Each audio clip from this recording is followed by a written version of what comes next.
Did you need me to test? Yeah, that's good. Testing. Cool. Sorry to interrupt, but No, you're good. I got it now. Woohoo. Oh, I just saw your shirt, Kennedy. You're Oh, my hat? you're an RFK Yes. How supporter. dare you wear political influences on a political conversation? Just kidding. No, I was trying to remember what his stance was on the LGBTQ. He's definitely more. He is more Democrat, Yeah. but he just almost anti-establishment Democrat, Mhm. which I think he's a good mix of actually both of them. He kind of has a little bit of the Trump anti-establishment, but he doesn't like the way Democrats have been, I guess, bought out, I guess. Mm-hmm. And so- Everything's very polarizing. Yeah. And Okay. yeah, He's that's, trying to get into the gray area a little bit. yeah, and one thing I liked from Purple? him was he wasn't just talking about how terrible the other candidate was. Like, he was actually talking about how he's going to fix stuff or whatever. And I like that. Usually, like, all the other debates end up just being, like, name-calling and bickering. And it was like, this was kind of pointless and useless. And, like, I learned nothing new Yeah. from I'm whatever happened. I'm actually thinking about, I think the mayoral campaign candidates or forums, they're going to start. Are they? in, like, next week, because Monday's the deadline to sign up for Okay. any office. And so after Monday, then I'm already getting all the invites. And for, it's like, saturated debates. already, right? There's Yeah. like 15 candidates or I something. think there's 10 now. 10? Mm-hmm. Whew. That's But the not, biggest but in not a really long everybody's time. signed up. Okay. Oh, okay. So I think Whoever you can get in. file like your intent through a treasurer, but then only like 8 have actually signed up. Okay. And but Are there's those 10 who public? filed a 10. Or how do these work? So if you go to the City of El Paso's website and then Mhm. click on the city clerk's department, Mhm. it has a whole section for elections. And then you would click November 5th election, and it'll take you to all the candidates who wow. signed up. But I mean, like the forums, like where you guys. Oh, yeah, you my guys bad. said- Yeah, Is the it- information is public, but the events are public. Like, so on the first one I can think of is on 9/11, the West Side Democrats, Angela Corchega from KTEP NPR. She's the really great journalist. She is moderating that event, and it's supposed to start at 9. Where is it? 9 Yeah, at Pauli Harris Library. a.m. PM. Really? No. Or like 8 p.m. It's gonna be crazy. And it's in the evening? Yes. Well, it's because it's supposed to be a District 1 because Brian Kennedy, the representative for this area, he resigned his city representative position to run for mayor. So the seat's open. So he resigned, quit on the job, and now everyone's like running for the seat. So they're going to do a forum for District 1, and then they're going to do a forum for the mayor. And I said, hey, that's way too much. There's too many people. Like, break it up. So then they're going to do D1 first, and then the mayor next. And I said, break it into 2 days because we're going to be there till like 10 o'clock at night. So we have to leave by 9:30. Yeah. Yeah. So that one's open. The Democratic parties are going to host them. A bunch of neighborhood associations are hosting them. KVIA said they're going to host one. The Central Business Association is going to host one. Where are all of these located so we can get Yeah, people we'll to... post them. Yeah, we'll post them. So I just got it's a good thing you're mentioning that because I think I should just put together like a little calendar of the ones at least that I've been notified of. They're just people who call and so Oh my unless the gosh, candidate's yeah, promoting nobody them, knows. yeah, no one knows about them. Yeah. So I'm happy to share them with Right. you. Cool. Okay.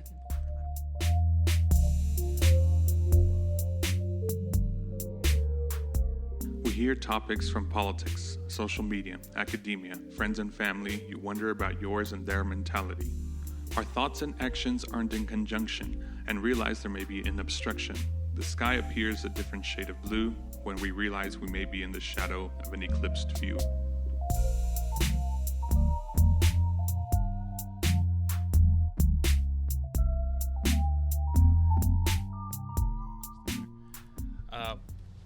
Welcome to Eclipsed Views, where we see what it would take to change our views. We take difficult topics and try to identify what's blocking our view, try to learn, rewire our brains since we don't seem to have much luck changing other people's views. This is for self-help through Kaizen, a Japanese term for improvement in small increments. Disclaimer, sometimes some hard and difficult topics. If you're easily offended, this may not be for you. There are sometimes some hard truths. If you're not prepared for it, I suggest maybe revisit at a later time and when you feel more prepared. Today, I'm Sal. I'm Veronica. Today our guest is... Cassandra Hernandez, candidate for mayor of El Paso. And we are on location at Margin Notes Booksellers. on the west side of El Paso. And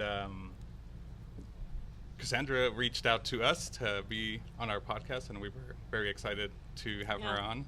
Thanks for Yeah, go ahead. No, just thanks for accepting the invitation. I'm really excited to talk to you and your listeners. I like to, in the podcast, we like to try to, I guess, strip down of all the labels. We're all citizens, colleagues, professionals, consumers, friends, family members, teachers, learners, but mostly human beings first. And we got into this through street epistemology, which is a mode of Socratic questioning. How did you come to that stance? Are those reasons legitimate enough to continue to hold that stance? Or is it a conjecture forming an opinion based on incomplete information? Our biases, how aware are you of your inclinations? Does it make it right or wrong, or just your own? And today our topic is the current state of politics. We usually let the guests decide, but we wanted to choose this one just because you were a politician, and we were curious as to what the flip side is, like from the constituents' perspective, and now what it is like on the inside, and see where we may see eye to eye, or where like why it's just politics as wacky as it appears sometimes. Right. Yeah. So way we work it usually is we usually offer you 3 scenarios, and you know what I didn't bring? The little cards. So We'll use our hands. so that's actually a good idea. So we're gonna offer you 3 scenarios, and on a scale, usually it has a scale from 1 to 10, and we want you to more gut instinct what you think you land on that scenario. So like it'll be like, if you feel more this way, It's it's a 1, and if you feel more this way, progressively up to 10. yeah, leading up to 10, and then again just go with gut instinct, and then So later, 10 meaning that I embrace it depends on the essence of the question. It Okay. depends on the scenario. Oh, okay. Yeah, All right. I'll mention it to you right now. Sure. And then, so gut instinct mostly because we do want to talk about it afterwards, and then see if after talking about it at the end, we'll come back to the scenarios and see if you swayed at all, if the number changed at all. Okay. Does that make sense? Yeah. All right. So here's scenario 1. A pre and post analysis here. Yes. The holidays are upon us. You're looking forward to one of your favorite traditions. However, somebody else in your family is looking forward to one of their traditions. The two traditions cannot take place. On a scale 1 to 10, how do you keep your tradition, or do you do their tradition? 1, on a scale 1 to 10, 1, do you do only yours, or 10, do you do only theirs? No 5s. Yeah, and no 5s. So you can't be right in the middle. So which way would you lean? Do I just give a number, or do I have to Let's explain? let's show our hands. Yeah, but so we'll hide your do hands first. yeah. Okay, let's see. Because usually we have a little. I forgot them. We'll We'll write it out on a dry erase, and then we all show it at the same time to We're see doing what it we. the getaway. Okay. Doing evaluate. Yeah. Just kidding. Yes. Okay. Okay, let's see. All right. You guys have your numbers. Yes. Okay. All right. 1, 2, 3. Okay. I'm at a 7. I'm at an 8. I'm an 8. 8 too. Yeah. All right. Cool. Let me write those down, and then we'll go to the next scenario. 8, 7, 8. 8, 7, 8. All right. Scenario 2. Everyone has red tape in their workplace. Things that are in the way that are making you things that are keeping you from making or performing your job more effectively. In one word, what is standing in the way of doing your job more effectively? So this is generic. It doesn't have to be like this job, but almost jobs in general. Like what do you think is keeping you from doing your job more effectively? We just shout out a word. Sure, we can think about it for a It has second. to be a single word? Yeah. Okay. I mean, for me, that's simple. Ooh, go. Tell us yours.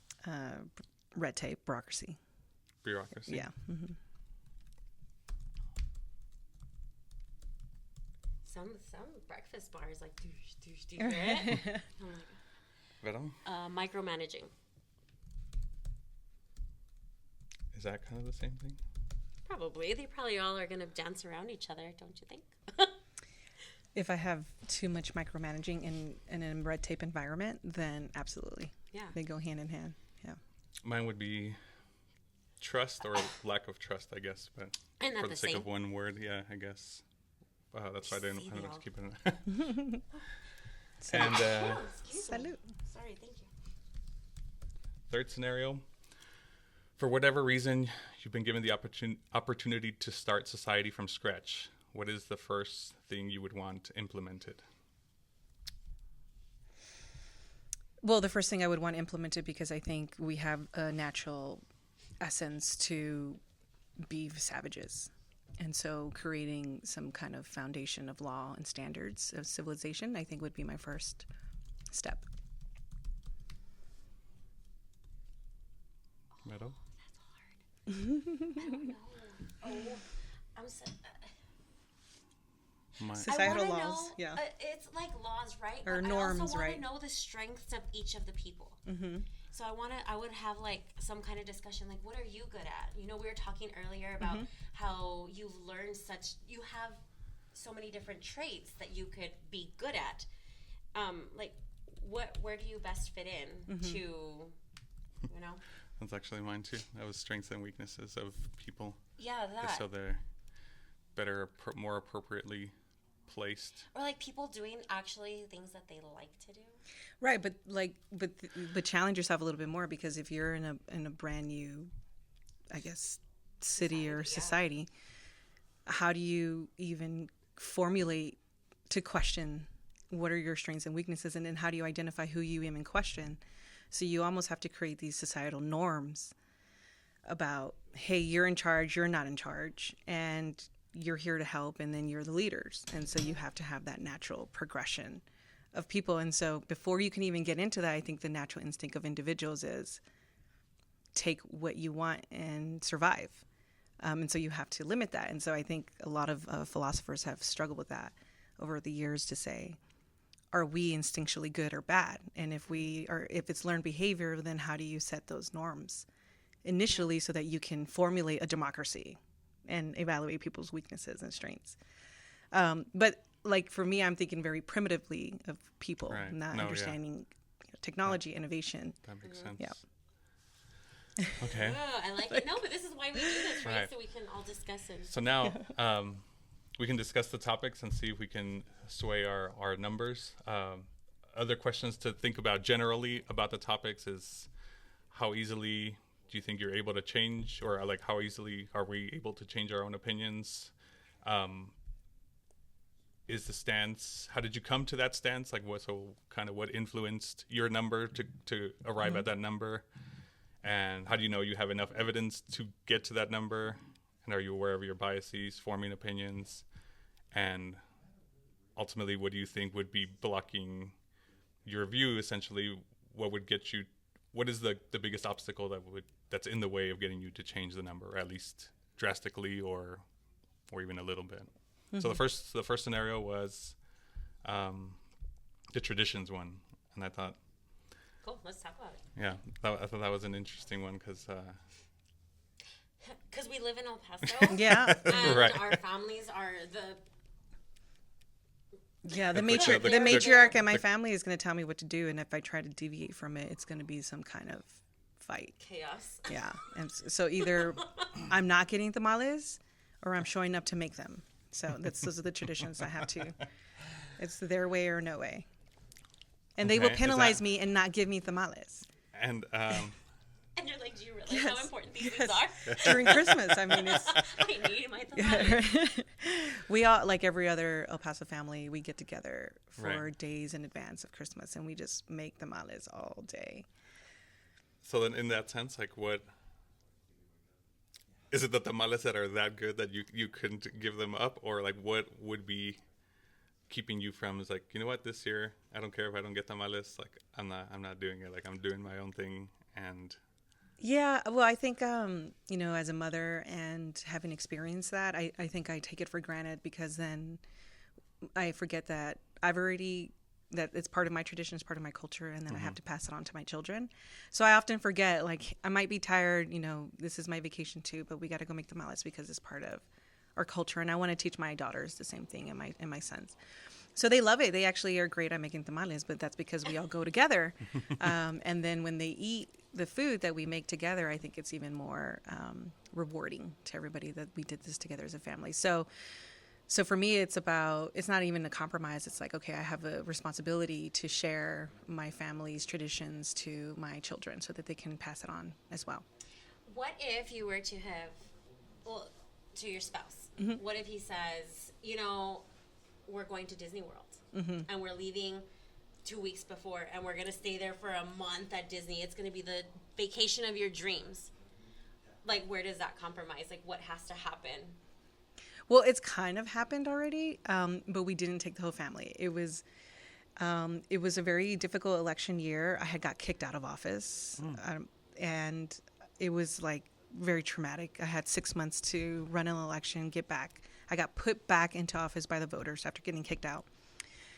And then my husband said, regardless win or lose, after the December election, I'm taking you on a trip to Jamaica. And I said, no, you're not. Mom's going to be mad. Grandma's going to be mad. We're going to have, he's like, I don't care. Like, we're going for a week. And we arrived the day before Christmas, and all the stuff had been done. And Did you get the but the kids made them, so I ate the kids. One of the mamas tamales. I didn't get to take bulk home for the rest of the holiday season, but I thought it was a good way to detach, but it didn't feel good. It didn't feel the same. Like, I felt the whole time like, oh, I'm missing my family. Oh. I was in Jamaica, like it was 80-degree weather. Like, who cares? But so I did it once. I didn't feel right. It was like I was in a guilt trip the whole time. So that good old Mexican guilt. Yeah, I didn't feel well, so I dropped it. What about you all? It's rich with us, huh? Yes. The guilt. A few years ago, I think I had to draw the line and boundaries that, like, I don't like family holding stuff over my head. Like, you either I'm there and you, if you want me there, it's because you want me there. It's not because you're kind of forcing me to be there, kind of deal. And I think I've gotten pretty good at drawing the line, and I think now there's a better mutual understanding that, like, I don't know, if some of it felt like it was still, I guess, the matriarch thing, it's always the elders kind of dictating. Yeah, but it almost felt like they're never going to acknowledge you as an adult now. Like, so then when am I going to, I'm like, I'm almost 40. So it's like, when am I going to be able to make Do you go to both your in-laws, or do you have both your families here? Yes, both our families. Yeah, is that like an interesting conversation, every year? Like, oh yeah, now I'm just like, I hate the holidays. Right? It's like, I like the lead up to it, and like the little things, and like celebrating and decorating. But then when it gets into I want to say the politics of family, I'm like, oh hell no, I'm out. Yeah. Like, this is just, it's too much of a mess. I make my own damn tamales. Yeah. And then it comes out awful, and you're just like, okay, maybe next year it'll be better. No, so it's definitely, that's been actually like why we created this question, because of our roots, right? So we're very rooted, we're very attached to families. And then having the two different family traditions, like, we got lucky that his celebrate like on Christmas Eve. Mine celebrate like Christmas Day. But then after you have your children and you want to celebrate on Christmas Day, then it ends up being more difficult to like meet with all of the family. And then it ends up this whole like thing, and it ends up being super late, and you're like, the kid needs to go to bed, and it's just like, oh, it's been so much of a mess that I'm just like, no, let's just create our own traditions. Right. And so now we're sort of melding the two, trying to find that happy medium, right? Of like, it's not all you, it's not all me, we're gonna meet, like, let's create something different. Got it. And sorry. Yeah, and I guess it's working. Good. I've always had the issue of like tradition mostly for the sake of tradition. Like, I think tradition at one point, whenever it started, like, it served a purpose, and now it's no longer serving that purpose, and it's like, you're just forcing me to go through the motions, but it feels like it's lost meaning. So that's when I'm like, just do something new that actually has a meaning, rather than keep forcing the same one that, I don't know, feels a little empty. Like, nobody even cares. We're just all going through the motions, and it doesn't have the same feeling. So I guess that's where I come from with tradition. Yeah. We do the Christmas Eve thing too. So we make all the tamales, buñuelos, champurrado on Christmas Eve, and we show up early. And I live very close to my grandma, so I get lucky. I can just kind of go back and forth from home. But my mom started pulling this thing where, and she didn't do it the past 2 years, where she said, okay, well, after grandma's house, at midnight, everyone's going to open one gift, like the gift grandma got everybody. And then after that, we would have to pack all of our things and then go to my mom's house. And then my mom had gifts for all her grandkids. And then her husband, my stepdad, would dress up as Santa and, you know, come into the house. And it was like this whole ordeal for the kids. But it was like 2 o'clock in the morning. And the kids were like, what, can we open these gifts in the morning? And they're like, we're trying to keep them awake. Like, wake up, here's some coffee. And then, but like, I know, right? We're lazy. And then it's like 3, 4 o'clock in the morning. And then, so by the time we get home, it's like already the next day. And the next morning, by 9 o'clock, everyone's awake and they want to open their gifts at home that we have for our kids. So it turns into like three Christmases in one night, and we're all exhausted the next day. And then the cool thing is usually my siblings are in town, and then we always have this tradition on Christmas Day, we go to the movies and we'll watch an adult movie, like whatever my siblings want to watch, and we go. And then we always get in trouble because the kids want to go, and so then we have to like switch it up to like a kids movie. And so we have like little traditions within traditions. But it's too much. It's loaded in one day. Compromises. Yeah. Like several different compromises in them. Yeah, and the kids have to show up now.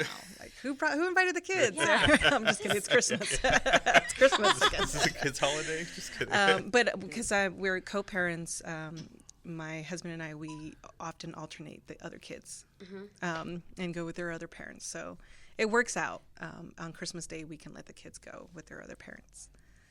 And then we have the baby with us. Yeah. You're like, who invited you? The baby, the 2-year-old Ashton. It's going. It's starting. Yeah, it restarts after every 30 minutes, so. Oh, okay. I was like, it should be good. Oh, it's beeping. The second one was everyone has red tape in their workplace, and so you said bureaucracy. And I was actually going to look up this word. I had a feeling this word might come up. Well, I mean, I think it's because we're a home rule city. The city of El Paso created its own quote-unquote constitution, what we call a city charter. And it was incorporated in 1873. So we just celebrated in 2023 our 150th year anniversary. And the city charter dictates what you can or cannot do, your governance, how your elected officials are hired, you know, what your codes and everything must look like. And so really what they prioritize is public safety, health, and public health and infrastructure. So that's what I have to do as a city. And so everything else has to align with state law, and there's all these different type of statutes. And so you're oftentimes as a home rule city trying to figure out if you're doing something illegal or if you are violating any state law. So you have to kind of work through all of these different, you know, policies. And then there's the attorneys who create a lot of their own bureaucracy because they believe that everything is illegal. And so you have to like, every word matters, every little word you say. So you have to ask it a different way or tell them, what are you not telling me that I should be asking you? And then give me every angle possible. And you can't get anything done because you're always at like some kind of stopgap. No, you can't do that. And I said, well, stop telling me what I can't do and tell me what I can do. Right. And so it's that game that I have to play all day. Now, that's what I mean by red tape. Now, is there any instance that you do think bureaucracy is useful? Or? Yeah, and recently we did a little bit of some political thinking on the systems. And someone had said, hey, Cassandra, we really don't know what your identity is and who you are. And I said, well, I'm very common. Like my story is very typical El Paso story. And I'm kind of like the creation of like the systems that we know of. And so we started off in the immigration system. My mom came here from Mexico. My grandmother got married on top of the Santa Fe Bridge. And then I started thinking about all the systems we were put into the public housing system. We were put into the food stamp system. We were put into the university system, the public school systems. And then all of these systems that are created are to really help less fortunate people like my family. So to a certain extent, these systems have helped me, but then they've been so institutionalized and they've been meant to kind of just like create another number and instead of really, holistically helping individuals. And so those are the systems that I tell people that we need to recreate. Like these systems, yes, they're systems that exist, but they're not here to help everybody, and it's not equitable. So now we have to develop new systems. And so I do believe governments are here to create better systems, but government is led by people who don't understand the common concerns or struggles of everyday El Pasoans. And so you have elitists making systems that don't work for anybody. And so that is why there's this power in vote, is that when you vote for community members who are like you and like-minded, then you have better systems. But you're never going to get any of that until you find better leadership. So yes, bureaucracy can be good, but it also can be in the way of progress. That's exactly, well. Oh, you have to have a hell of a stamina to be a politician, is what it sounds like, because you have your ideas, and then you have to abide by everything else, and then it stops you from doing what you intend to do. And you stop, and then you go, and you stop, and you go, and how much? So what would be your how much push balance? Like, how would you say, or how would you identify that there's too much bureaucracy and then there's too little? Like, what would be a good happy medium, or what would you? So let's talk about something that's very tangible to people: speed bumps, speed cushions, right? Something as simple as that. So I mentioned earlier we have a city charter, right? I have a city charter. City charter says I have to protect the health and welfare of El Pasoans. Yet I have a 20-page policy on who can qualify for a speed cushion, how many vehicles need to pass through a street, how many commuters, how high of level of speed, in order for someone just to qualify for speed cushions. Oh, and by the way, you need to go collect signatures, and you have to have more than 50% of the residents who are in favor of it. But that's because it's a matter of resources. Okay. And so it's almost as if the system was created to address a need, but the system was also created to filter out those who are not serious, because you got to go through all of this, steps to get that. So you go through the steps, you accomplish everything the city has asked you to do. It's gone through a traffic study. It's met all of the criteria. And now you're like, well, where are my speed cushions? Well, now it's on a wait list because now we got to fund it, and now you're waiting for city council to put money into the program, which I was successful in getting all of the street cushions on the list funded this fiscal year, by the way. So she's like, yeah, I'm like excited. Yeah. It was a big, a huge thing. It's a big thing because people want We their have to speed talk to you cushions. about that one, huh? I know. Right. I have a street Right? in mind. And before you had to have had like 1,000 commuters and like all these crazy requirements. But El Paso's like, just put the speed cushion. It's a health issue, and that's where bureaucracy got in the way. They created these systems where a city technically has the authority to just come in and say, this is a matter of health and concern. We're able to see all the accidents. We're able to see the speed limits. I'm just going to go in there and I'm going to install it. And I'm a traffic engineer. I'm going to put it where where I know the data points to it's needed. And we see all that data. And we have traffic count cables. And every time you see a cable, one of those cables on the street, don't tell anybody I said this. Okay. on the podcast. But you may or may not want to go around it a couple more times. Because the traffic counts is what we're looking for. Okay. So the traffic counts. And so I should just be able to just go in and install them. Right. You may or may not see them. Holding up traffic. Somebody's going back and forth. It's Cassandra. So let me just install a speed cushion without having to go through all that bureaucracy. But because it's a matter of resources, they put these systems in place that just don't make sense. And so that's an example of how your city government gets stuck. In that instance, would you prefer almost having like your own committee where you guys decide like this is a yes or this is a no? Which president said if you want something to die, send it to a committee? Was it Ronald Reagan, I think? That's what I know. I'm all for public participation, and I think that's the number one struggle when you see the different lens of different politicians coming in, is you have these business-minded people who are like, no, let's just, we know what's good for the people, so let's just get cut to the chase and let's be very efficient. But then the minute that you exclude public participation, then that you lose trust, you lose credibility. People don't know what your motivations are. They think everything's corrupt. So the public participation is very important. And so I'm for it, but we all just have to recognize that when you do public participation, it makes government slower. But that's okay because you do it right. But committees tend to get in the way on certain issues. So I have to often tell my committee members, you're here to make government efficient, not to delay it. And so don't be in the way of government. Don't be in the way of progress. Go in there, be sensitive to everyone's time, be professional, give your, genuine, assessment, whatever the situation, and move on. Don't stall it, because that's what happens with committees sometimes. Well, let us think about it more, or let us do some more engagement on it. And I was like, okay, well, you've just stalled everything. So yeah, there's good and bad with the public component, but it's a necessary evil, and that's part of why we have a democracy, so that we can have a public engagement process. There was another, I was looking up at like other questions and scenarios, and one of them was kind of the excuse me, was I forgot what the name of it, like it talked about, I guess, trusting government, and that there would be pros and cons to. Is like, one would be that total transparency with government, like they have to report every meeting and whatever, like everything is out in the public eye.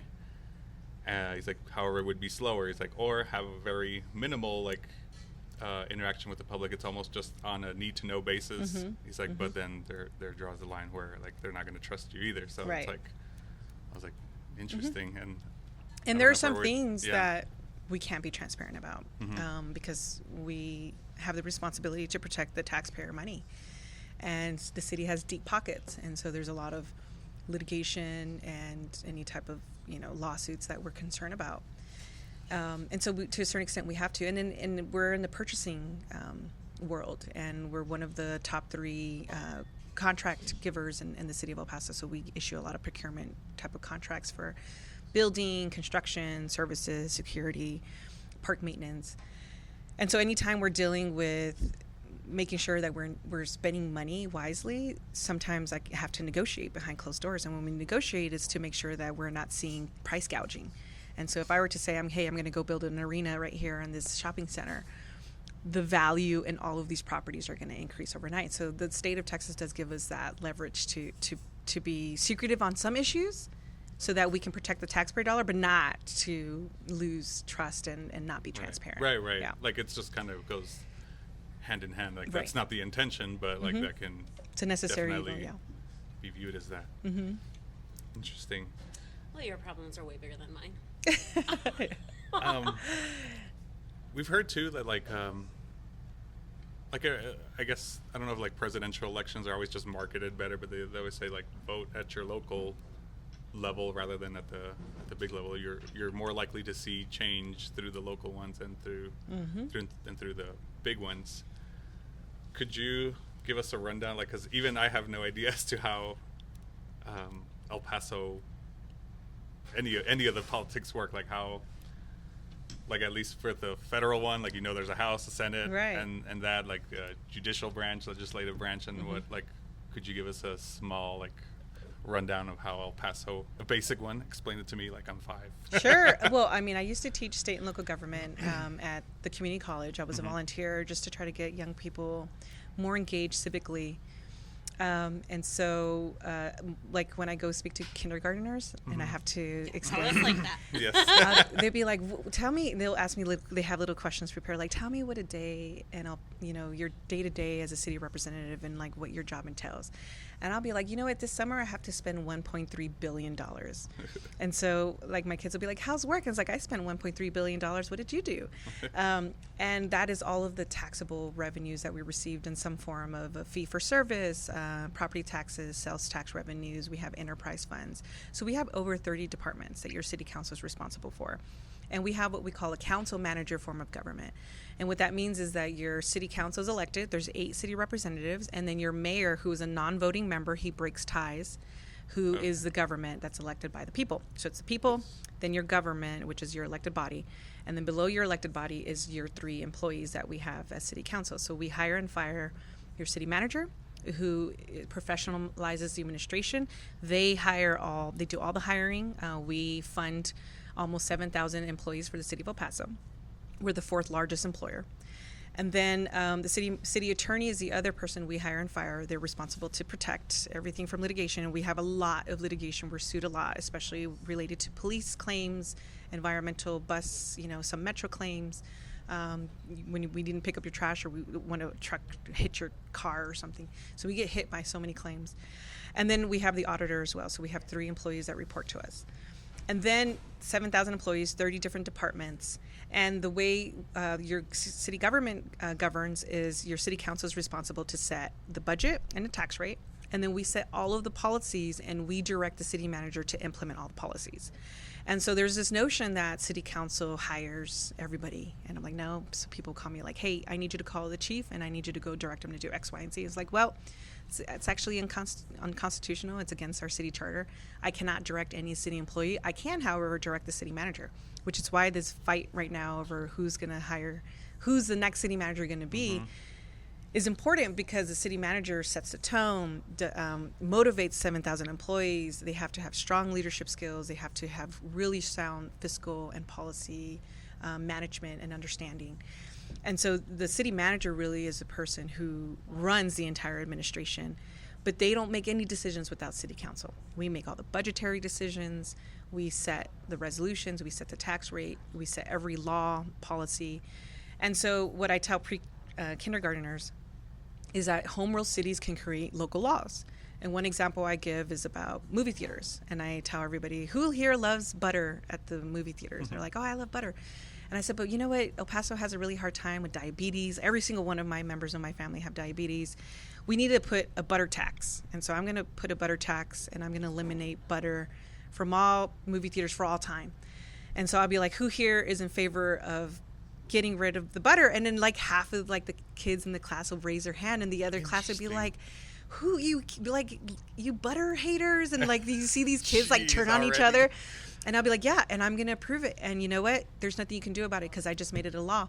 So what are you going to do about it? And they're all like, kick her out of office. So I have like kindergartners like, kick her out of office. Kindergartens are vicious. And I was like, yes. And I'm like, so if you don't like a law that I approve, that I implement, then your recourse as a voter is to register to vote, step up and vote, and then kick me out of office if you don't like the direction I go in. And so I try to get young people to understand like the basics of city government. And so that's the best way I can describe it. So we make local laws, we set your budget rates, we set the tone, we professionalize your administration. And if you really want a constituency to be upset, don't pick up your trash. That's like the number one complaint. If I don't pick up your trash, I will hear from you a million times. Or fix the potholes on your street. It's like very simple things that the city has dropped on that we are now just picking up our pace on. So that's city council. That's city government. And then the mayor breaks the vote. Yeah, and the real power of the mayor, and one of the reasons why I feel like I'll be the most effective is because in order to be a productive mayor, you have to use your ability of influence and authority. And so since the mayor doesn't really vote, we can propose policies. We can work with different governments. We can achieve economies of scale. We can go into agreements. We can share services. We can share staff. So there's all these government tools that we can utilize that we're not utilizing today, which is why we have a very inefficient government in all different spectrums, from school districts to county to city. And we're all helping the same people. We're all paying, we're all the same taxpayer. And so to have a very efficient government is very important. And so because I'm a municipal law expert, I'm a utility law expert, those things come natural to me. I'm able to figure out those alignments. And that's really the real influence of a mayor is, can they utilize government tools to make government more efficient and progressive. Dang. Yeah. So then if I got this right, it's the city council is elected? Yes. Okay, so we have 2 terms. How long are the terms? Each term is 4 years. The city charter lets you serve up to 10 years. If you want to run for office, by the way, tomorrow's the deadline to sign up for one of the 7 vacancies at City Hall. There's 9. It's a 9-member body, 8 members of council and the mayor. 7 of those positions are up for election this November. And that includes District 1, District 2, District 3, District 4, District 5, So there's 8 and 7 of them. District 7, and the mayor. Yes. So all of those seats are up for either re-election, were termed out, or they quit on the job. So there's 2 who quit, 3 who are termed out, and 2 who have to run for re-election. Qualifications do you need for this? The only qualification that the city charter requires is that you have to be a voting member of our community, and you have to be a voting member of the district that you represent. If you are going to run for city council, you have to live in your district for 6 months, but you have to live in the El Paso County for more than 1 year. But you have to be a registered voter in your district that you want to represent as well. Like what kind of? You have to be anything. You have to be over the age of 18. And for mayor, you have to be over 21. And those are the only requirements. I'm going to cry. Wow. That's it. This is why. There are no, so like, for example, I mean, I probably am one of the few members of council that have budgetary experience, finance experience, political science, and government experience. And so you can get a sense of who's a political newcomer and then who's a seasoned politician like me. But you don't want everybody there as a politician. You want discourse, you want disagreements, Right. you want, different views, perspectives. And so, it's okay to have political newcomers. It's okay to have business perspectives too. Right. Yeah. Wow. Oh my That God. That's fast. So we had a joke with our friends that That we should all run. we should all run for just different spots, and then once see, this is where I don't know if this is possible, but like if we all ran for different spots, and then obviously one is going to win, but then we'd all appoint each other to different Boards? things. Yeah. And I was like, that's probably doesn't look good, but like We call those cronies, like who we appoint people who appoint like their friends and sycophants, like you And it appoint a bunch of happens. cronies. But here's the other thing: city council and county commissioners are compensated. School district board members are not; they're volunteer. I mean, and they have a bigger budget than the city and the county combined. You have volunteers with no budgetary, finance, political science backgrounds running school districts. Okay. And I'm going to say like less than 40% of them actually have good qualifications. With city council, our salaries are voter approved, and the way the voters approved it in 2019, I believe, was the last time they approved it, is for the family household of 4. Whatever the average household family income is our salary. And right now mine is about 59,000. It'll September 1 it either goes up or goes down. So if the economy does well and everyone's wages go up, then your city council's wages go up. If they do bad, they go down. The county commissioners court, however, they're an extension of the state. They approve their salaries, and so they're in the 6 figures. And so a lot of people are upset with the county commissioners court. It's like, they're getting paid over $100,000, and what do they do? And I said, but they vote for their own salaries. We do not. They're set by the voters. So it is compensated. And so for those who are thinking about running, we were successful in getting that increase because when I first came into office, I was actually voted into poverty. I went from a really good, well-paying job to a $29,000 paying job. And so I'd actually qualified for like food stamps. Oh my God. And we wanted to attract professionals into the work because it's very much a full-time job if you make the most of it. So now with the increase, we are now starting to see a little bit more younger people, more professionals sign up to run, which is for me like one of my biggest successes because I was the one who made the proposal to ask the voters to increase our salaries. And they did. So I was very happy and proud with that outcome. Whoa. This is all extremely disappointing. Yeah, there's no requirements. It's really sad. It's really disappointing. But I think what's important to note is Texas, the way Texas was founded. There's 254 counties for a reason. It's because Texas and the founders of Texas really wanted to have small governments. So they wanted to have a government reflective of the people. The problem is that when you make it so hard to run and so difficult to, take care of yourself and your family, then you have a very small faction and privileged people running your government as opposed to everybody being able to take part in their government. So I think that was a win because now you're compensated fairly. Ish. Fairly-ish. Wow. Yeah, my micromanaging thing is. We have like 14 minutes before we need to wrap up. 14? Why? I thought we had longer. I think we have until 11:30. Oh, well, darn. A few other things that pop into my head. Like we had talked about this one too. That I don't know. We saw it on some post about the city manager, and I forgot if they made it look like a good thing or bad thing to have a local be the city manager versus not like be someone from out of town. And we both saw like the pros and cons. I think like sometimes if you get a local, they know what the culture is like. They know what it's like to be here and whatnot. But also I think that kind of puts us in a bubble sometimes where we can't see past our own, like, and so I think sometimes getting someone from out of town kind of brings in new perspectives that we probably wouldn't see. So what do you, I guess, in your experience? Yeah, in your experience, what would you prefer? Which would be more effective or?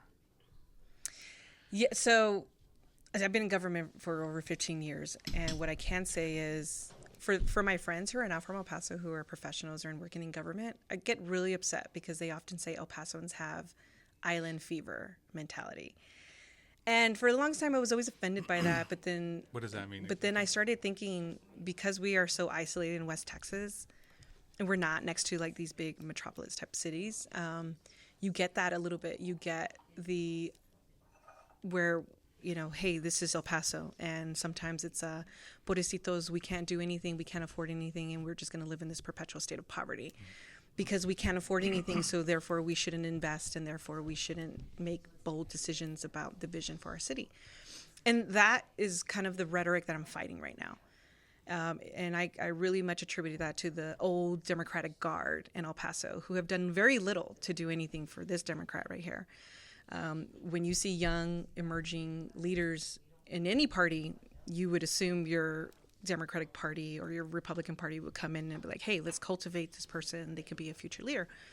That's not the type of kind of leadership motivations you see in the city. It's more, aha, I got you. What is wrong with this individual, and how can we blow it up, right? And that's really what I see from a lot of leaders in El Paso. Like, they work really hard to grow these people, and then they drag them down with one issue. And it's really unfortunate, and that's where I see that island fever effect.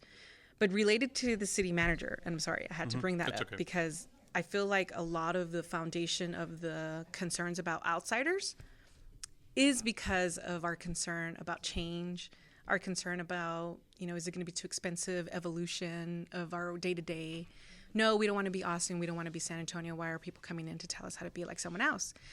And it's not that. And what I tell El Pasoans is that we have to be competitive, that we are a city with a small town feel with endless opportunities. And we are a global leader, and we should act like it.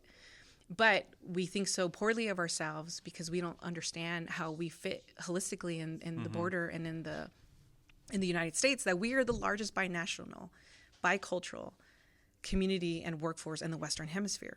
And that's something that we should be proud of, that we should promote. But we're so misunderstood. And a lot of it is because, it's that town in West Texas that has that immigration issue. Yeah. And we're pushed around like these political piñatas, and we're always in mainstream media about this notion. And I'm like, no, we are greater than that, and we need to start acting like it. But with the city manager search, I was very offended when the mayor and others in his faction tried to propose that only city employees can apply for the job. To put that into context, the police chief, we did a nationwide search immediately after Greg Allen passed. We put forth a plan to vet the candidates by the public and through advisory committees. And ultimately, we had 2 finalists outside of the city and 2 internal finalists. And if the internal candidates are great, they're going to rise to the top. Well, with the city manager search, they said, no, only city employees can apply. And then when they got pushed back with that, they said, well, now only city residents can apply. And I'm like, well, what if you're an El Pasoan and you don't live here? And what about the brain drain? And let's bring back our talent. And then it just started going into, well, what's wrong with not hiring someone internally? Oh, you have a problem with El Pasoans. And it's like, no, it's about fairness. It's about making sure that we are recruiting the best and brightest, even if that means outside of the city. Because Joyce Wilson was from outside of the city. She came in here. She disrupted the culture of City Hall. And the quintessential idea of a city employee, a civil service employee, of like not wanting to do their job, like someone from the DMV, like really slowly doing their work. That was the culture at City Hall, and you had to disrupt that. And Joyce did a good job. She had to come in and she had to disrupt the idea of like, we're here to serve people. People are not here to work for you. We're here to work for the city. She changed the culture. Tommy Gonzalez came in. He had to really shift the financial culture and investing, fixing our streets, making those tough decisions. Yeah, but granted, it came with a big expense. And because under a strong mayor form of government, you saw your tax rate go down, down, down, down, down. No mayor wants to say, hey, I have to raise your taxes so I can go hire more police officers. So the mayor's position politicized your tax rate to the point your police officers started going down, down, down, down, because police and fire department is your major, most expensive departments. So then when we switched over to a city manager, council manager form of government, you saw your tax rate going up. And then that's when everyone was like, no, the council manager form of government is too expensive. They're charging us more money because these outsiders are coming in and they're making us spend more money. And it's no, we're fixing your infrastructure. We're paying for the basic needs. Before I even came on city council, we didn't even have a street maintenance fund. I had no money to fix your streets. Now we have a fund. Excuse me. But we had to spend money. So now your city manager, 4 are finalists. 1 is not local. And the mayor keeps saying, hey, everyone's local. I'm like, no, Dion Mack is not local. I love her to death, but she is not a local candidate. She's not from El Paso. She's been here for a long time, though. So I think they're all good and they're all qualified, but the process was completely tainted. It was not good. Members of council weren't even consulted. I didn't even know how they came up with the 4 finalists. Like, I haven't even seen the information.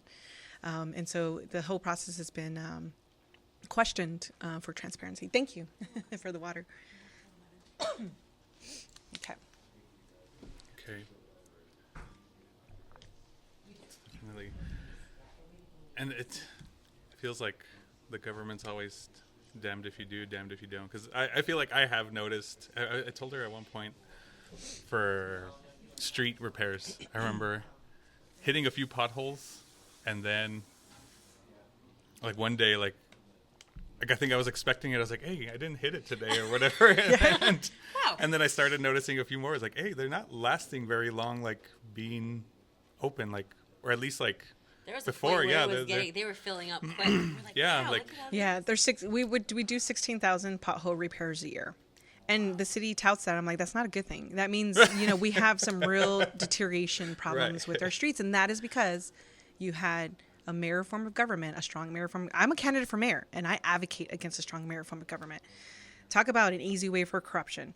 They bring in their sycophants. They bring in people who are not qualified to lead departments. When you're not reelected, that administration leaves, a new administration comes in. And so for decades, our city had no continuity, no vision, no strategy. And now you see an upward tick on everything: construction, retail, economic development, beautification, landscape, artwork. And that's a direct testament to having a professional government. And that's, I think, one thing El Pasoans have a hard time is you've heard of the boiling frog analogy, that if you put a frog in water and turn up the heat, yeah, like it would boil to death and not know that the water got hot. And the other side is that if you had the boiling water already and threw the frog in, that it would jump out right away. And pretty much it's not a true.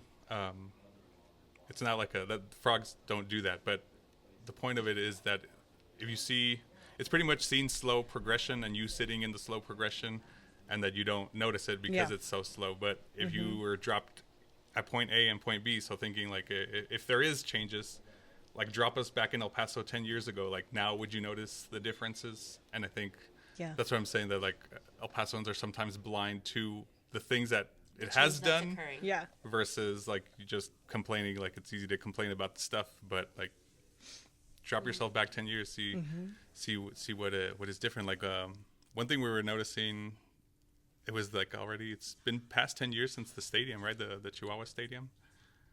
I think it's right. So we approved it 2012. It's been, I think we just celebrated. Because I think the demolition was in 2013, and I think the next season is 2014 was when the first season was. And so it's like it's been 10 years, and I was like, imagine dropping yourself back in downtown 10 years ago. It's like downtown is drastically different from what it was. Yes. And I don't know if it's the stadium, but I for sure feel like that was one of the kickstarters for it. Like, It was intended to be. Yeah. And we actually have empirical data that suggests after the stadium even was announced and after the 2012 Quality of Life with the multipurpose center, also known as the arena, all of the hotels and all the permits have been issued have increased exponentially.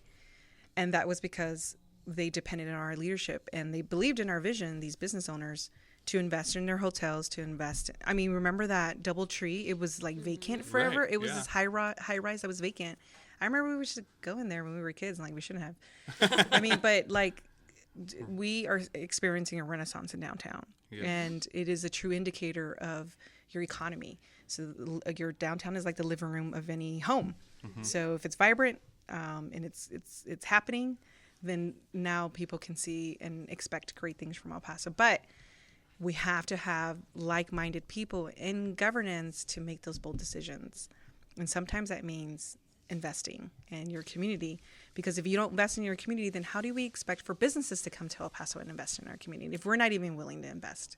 Right. And one of the reasons, like, we started, like, well, we were talking to you before this, how we got into all this, and it was past COVID that we started going out, like, once we started going out again after COVID being in lockdown or whatever, and we started just rediscovering a little bit of El Paso, and that was the common phrase we would hear, like, I didn't know we had this in El Paso, or like we would either say it or somebody around us would say it, like when we're there at a place, and or sometimes the owners would be like, oh yeah, we hear that all the time or whatever, and so it's like we kind of ran with it, and so sometimes I don't know, but like it's a fad mentality with El Paso that like you want all the big stuff, but like there's so much cool little stuff that like you kind of take for granted, and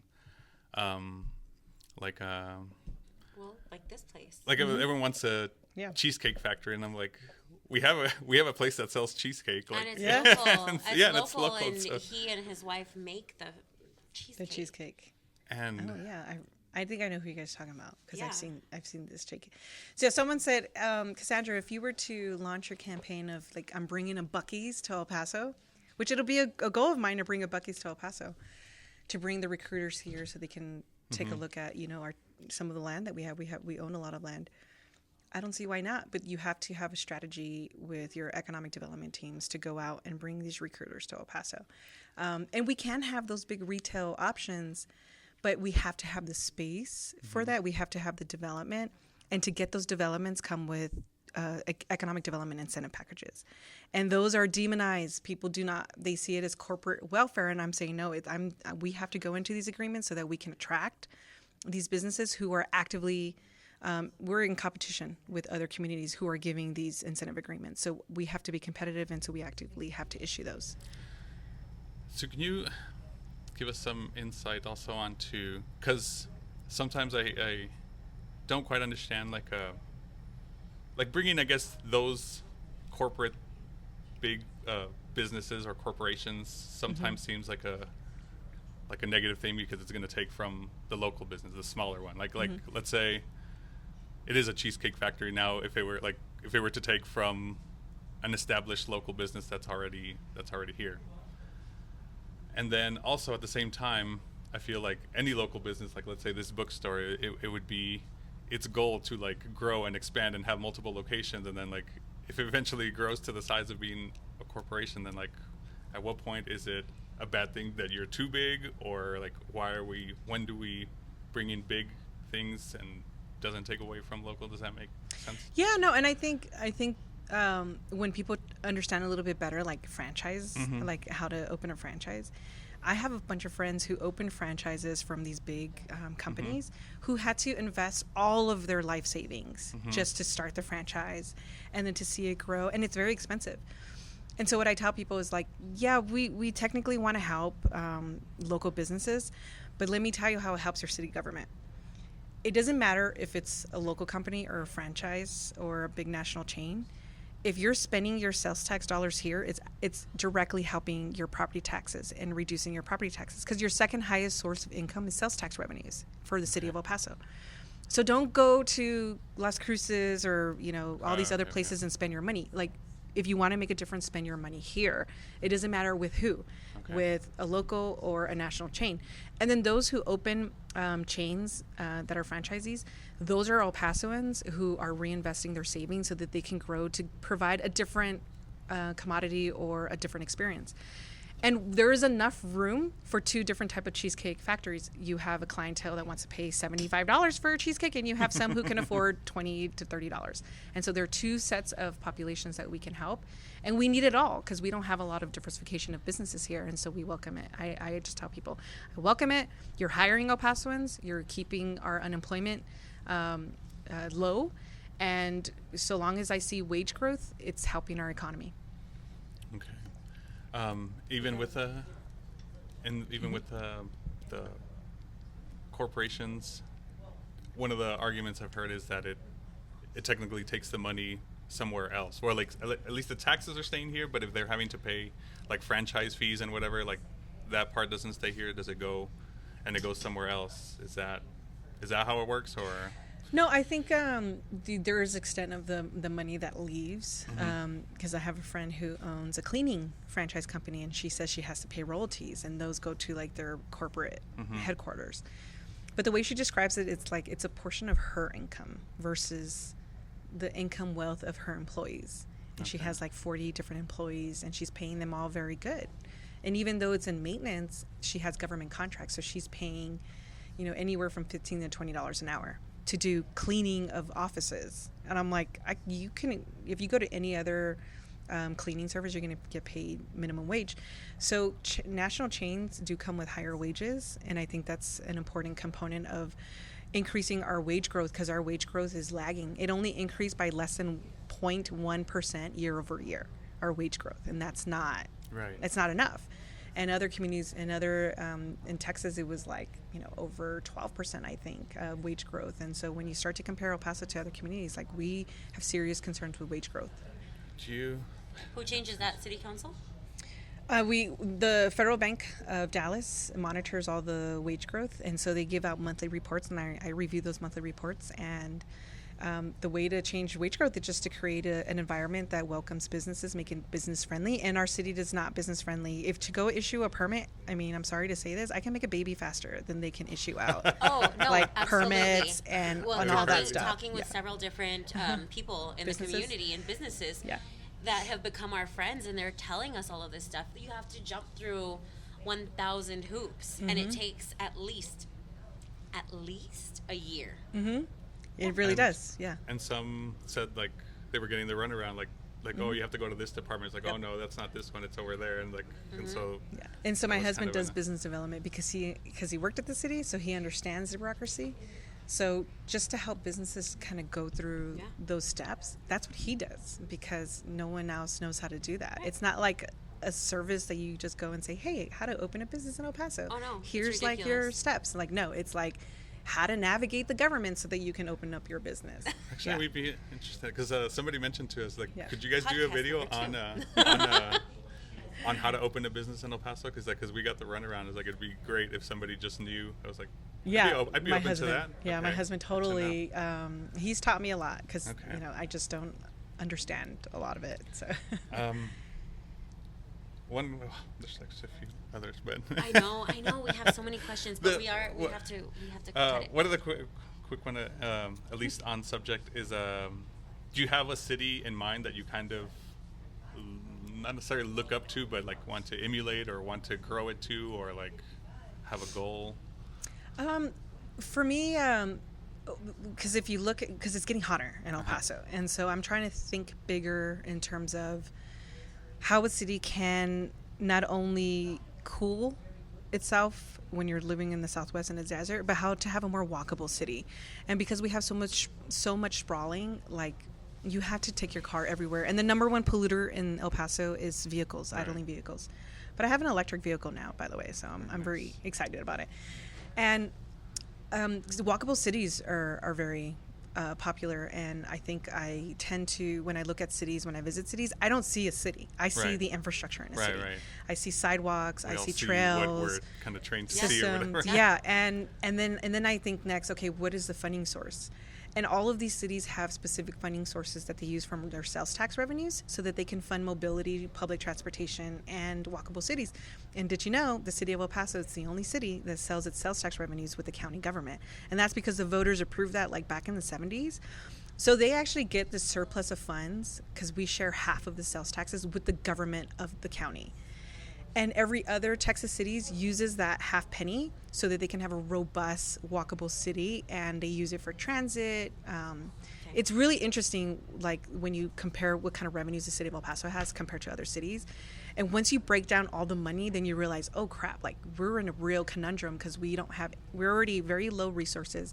The values in El Paso are significantly lower. Yes, there is a high tax rate, but the monetary value is comparatively lower than any other city across Texas. And then they own their own utilities. They own their own electric companies. So they're getting $100 million transfers from their utility companies straight to their budget. And then on top of that, they have 100% of their sales taxes. And we don't. We share with the county. And so I can't have a robust public transit system. I can't have trails. I can't have more electric, the streetcar. I would love to have a streetcar expansion. So cities like San Francisco, Dallas, and Austin that have the rapid transit systems and rail, I mean, it's really important. I would love to expand the streetcar from downtown to the Medical Center of Americas into like the Jeff area. And then you expand it from there all the way down to the valley, and then you connect your whole city. But you can't do that. We can't do that because we don't have the revenue sources. And in those cities, Dallas, Austin, Phoenix, San Francisco, they all have that. And I think it's a lesson that we need to be prepared for and lessons learned and how to make our city more walkable, because it's going to get hotter and we're going to see more sprawling. And a lot of this land out here is state-owned land. I can't touch it, or we go into Mexico or New Mexico. So this is it. So we got to make the most of the land we have, make it more dense, go high, and make it more walkable. Okay. Well, so then... Dang, we're going to need to have you on another podcast. Well, I'm happy to do it, and we can go somewhere more low-key and where we have more time. But no, I just want to just have an open and honest conversation. Happy to do another conversation in the future. Going back to the scenario, that was the holidays. Do you still stand at an 8, or do you think it anything? Yeah, I think because the kids are little, I'm at an 8. But I think if you were to ask me the same question, like until they're all out of diapers, I think I'll change it to like a 5, maybe a 5, and be a little bit more open to having my own traditions. Well, so I chose 7, right? That means that it's more... You're more likely to do whatever somebody else wants to do. I'm a people pleaser. Yeah, no, I'll stay at a 7. Yeah. And for the most part, I guess I say 8 because I don't have my own traditions really. Like I'm not like hanging on to them or whatever. But as long as it's for good reason, I'm like, oh, dude, yeah, okay, we'll do that or whatever. But I guess within good reason, I would. Thank you for teaching us about bureaucracy. Yeah, that was the next one. So would you stick with that word? Yeah. I mean, no, I don't know that I would. I think I would say the biggest obstacle is lack of innovation. At cities, lack of innovation. Because I think everybody understands the bureaucracy. I just think what limits us is innovating beyond that. Right, and I guess that's why I asked you about the city manager one, because like sometimes it's what do you call it, like an echo chamber where we're just kind of stuck with our own things, and then like how do you see past to this? Like how do you bring in new ideas? And sometimes I think bringing outside sources, outside perspectives will help. Micromanaging for you? I don't know. Made me realize how many more problems there are than just my unicorn job that I have. Unicorn job. I do. I have a unicorn job, but I also don't get paid from El Paso. Oh, So, okay. yeah, I'm gonna tell. Yeah. I'm a speech pathologist. Oh, wow, good. And I work with a private company outside of Dallas. Oh, nice. Okay. So exactly like what you were just saying right now is, yeah, I don't like being micromanaged because I think that there are a lot of things that you have as a professional, and for somebody else that doesn't really know what you do to be like, oh no, you need to fill out this paper and you need to do this and you need to do that. I think that's BS. And I'm like, like, stay in your lane. Yeah. Let me take care of what I know that I need to take care of and how to take care of it. And then we'll discuss, like, your logistics Right, after. yeah. But, yeah, I guess it all kind of bounces around in the same box, Like, it's all the same bureaucracy, lack of innovation, right? Like, people don't want to invest in what they have and are willing to hire whatever else that comes along for a lower. And that's also, that also doesn't work, right? So I think that it all kind of... You still stick with micromanaging? Yeah, sure. Yeah. My second trust, I put trust, like just... To be different. Trusting people to kind of that they are going to do their job, but it's also hard when somebody does break that trust. It's harder to kind of gain it back. And one thing I always kind of mention is that if someone kind of breaks your trust, or at least, like, let's say in the form of government, then if you are going to give them the chance to redeem themselves, like, it has to be, not even if it's not I don't want to say not realistic, but even if you have to jump through a bunch of hoops, like, if that's what you said that they have to do to kind of be forgiven, or you get my trust back, then it should be that they can't have done all that and then still at the end still hang it over your head, like, oh well, I see what you're saying. You know what I mean? Like, Yeah. I think there has to be an actual path to redemption. That, like, and I agree. And I think a lot of times with government, like, once that trust is broken, it's like, yeah, like, I'm done, and, like, there's nothing, no getting it back. And so it's like, so how are we going to get anything else done if you're done? Then, like, what's the point of all this kind of deal? I tell El Pasoans that we're really a city of second chances. Like, if you think of other communities, like, El Pasoans are very understanding, very Catholic, very forgiving. And I see that in my work. I see it a lot, but I also see the viciousness of the politics. So, Right. But you just kind of have to lean into, those values in that moral compass, that everything else is just noise. Dang, and that's so difficult, too, because how many times can you turn the other cheek? You become an expert. Yeah. And at what point does it become abusive? I think it's all very abusive. I think it's how you're able to kind of deal with, like, inner saboteurs, your personal insecurities, triggers, because ultimately that's what it comes down to: what's triggered, and then how you break down.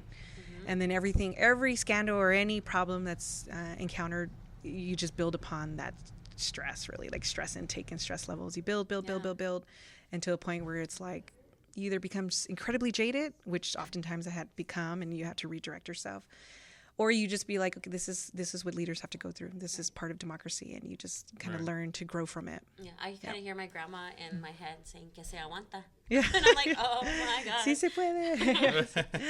Mija, yes you can. That's what my mom used to always tell me. And there's this nonprofit that has Mija, yes can, and it resonates really well because that's what we were taught all growing up. Come on, then we didn't even get to the third one. For whatever reason, you were given the opportunity to start society from scratch. Yours was laws and standards. Does that still stick? Yeah, I believe, especially with the white nationalist rhetoric and anti-foreign rhetoric, I think that's even more important now. Yeah, you? Probably something similar, like incorporating both, right? Like, you do have to have...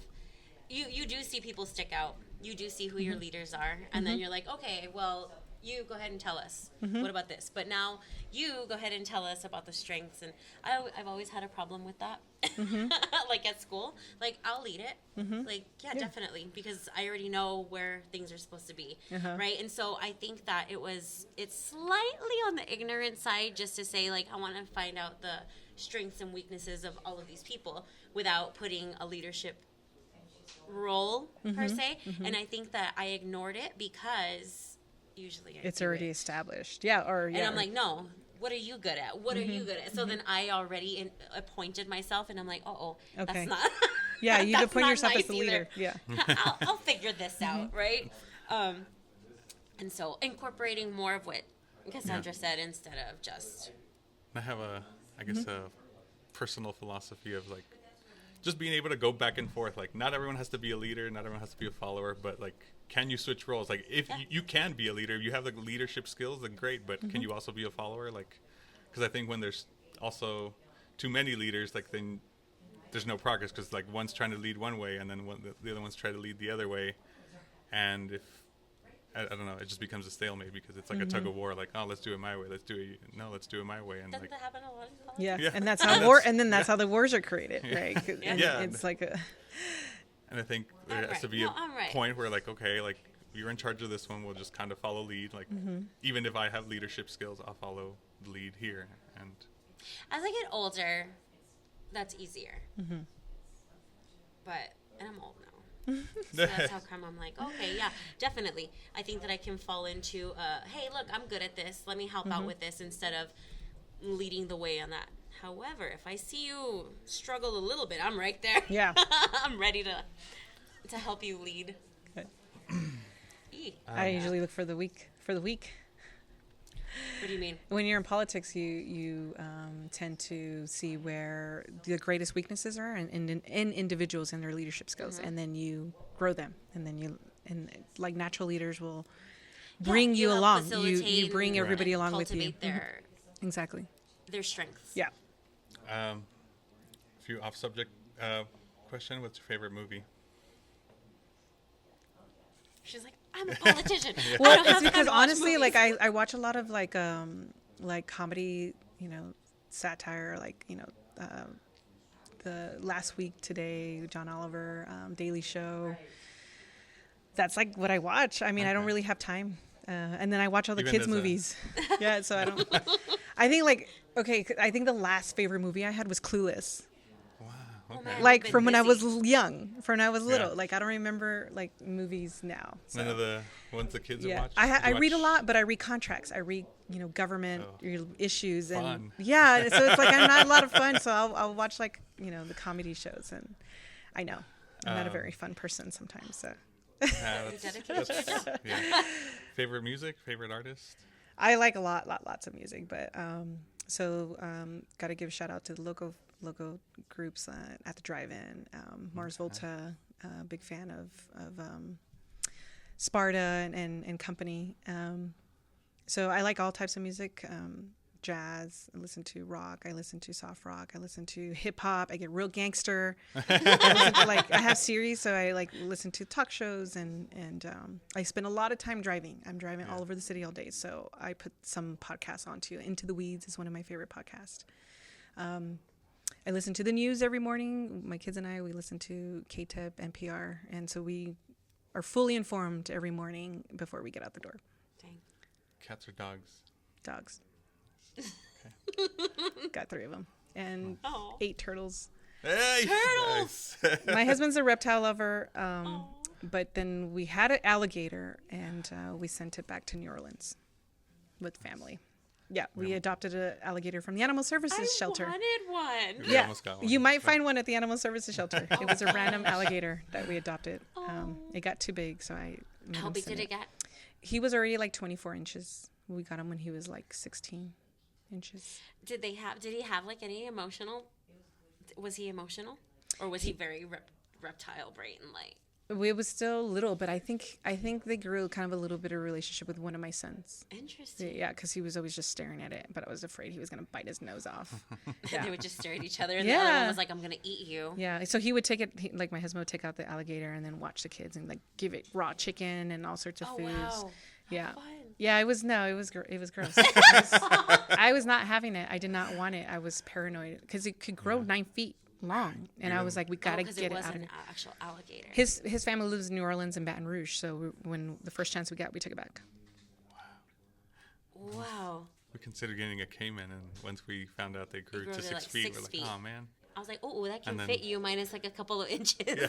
Yeah. Your forehead would stick out. Yeah, and then we live I'd be across the gone. street from a park, and people always leaving their dog off leash. I was like, I With want to go their take my alligator off leash, see if they Yes. keep the dog There are off dogs around, at but- Gaga everywhere, and I was like, time to get an alligator. Right? That's so funny.